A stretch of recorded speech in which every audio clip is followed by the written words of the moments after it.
Hello, my name is Diane, and I have something very exciting to share with you today. But first, I want to tell you a couple things about myself for context. First, I love books. I love reading them, I love writing them, I love talking about them, hearing about them, looking at them, and I would love collecting them if not for a few limitations. Books cost money, which I only have a finite amount of, and since I read so much, I get most of my books from the library. And I really only like collecting books that I've read and loved, and since I don't tend to reread books, I usually only buy books if I'm interested in them and they're not available at the library. Also, books take up space, which I also only have a finite amount of. Second, I like tiny things. Look at this tiny elf with her little tiny bird. Look at these tiny dwarves and this tiny dragon. Another tiny dragon. I like tiny things, but as a practical lady, I tend to not collect them other than the ones I just showed you until I realized that my love of tiny things could also help me satisfy my desire to collect all of the books. So I made this tiny library. That's so cute. If you're just here to get a closer look at the final product, here you go.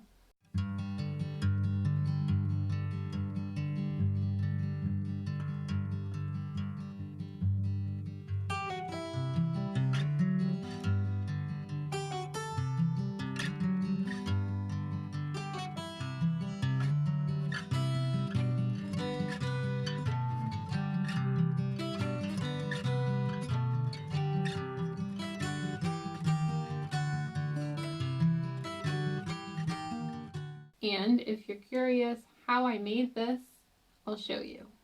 First, I picked out a bunch of books that I'd like to have and saved their cover images from the internet. Book covers are easy enough to find, but I needed spines and back covers too. So I turned to Clip Studio Paint, which is the art program that I use when I paint digitally, and with some color matching and copy pasting, I had myself 99 book covers.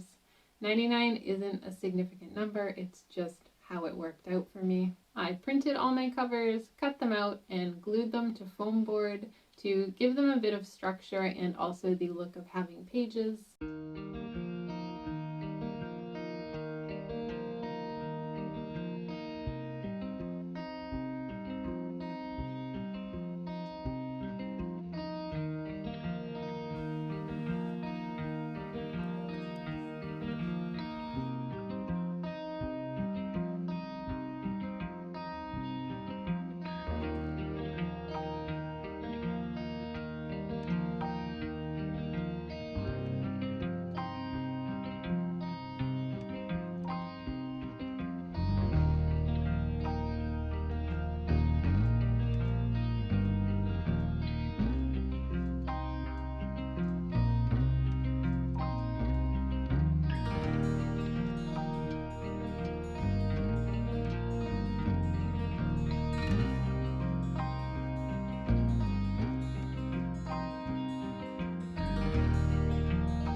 Then my piles of tiny books needed a home, so I built a tiny bookcase.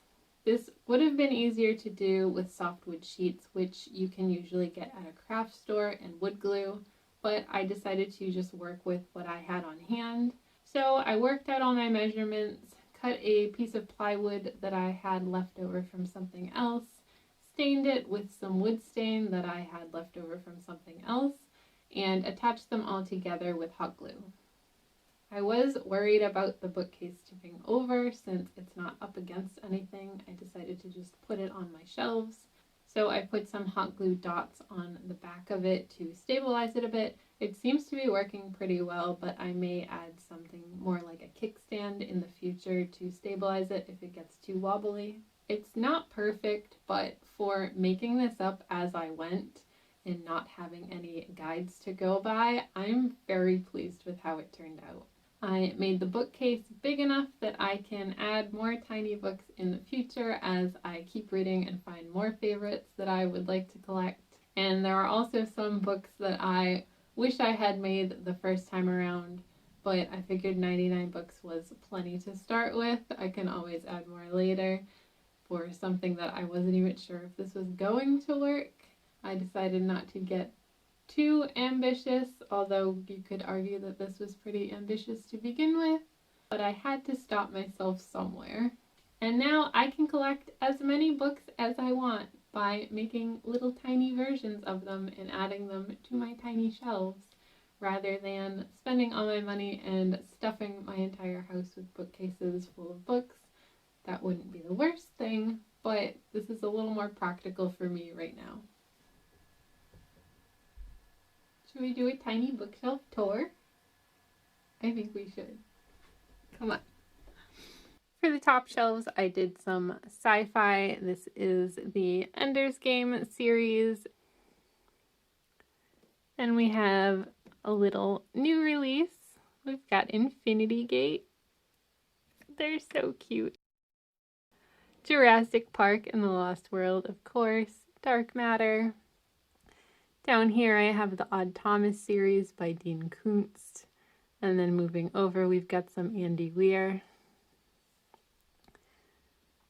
Below that is the Winter Night trilogy by Catherine Arden. The Crane Husband and Gods of the Weirdwood, a couple of new releases from this year, and The Lost Years of Merlin. T. Kingfisher currently has her own shelf. Then we have The Sword Defiant and The Lies of the Ajingo, a couple more new releases. Then Mark Lawrence also gets his own shelf. I haven't read all of these series, but I've read 3 of them, and so far I've liked everything he's written.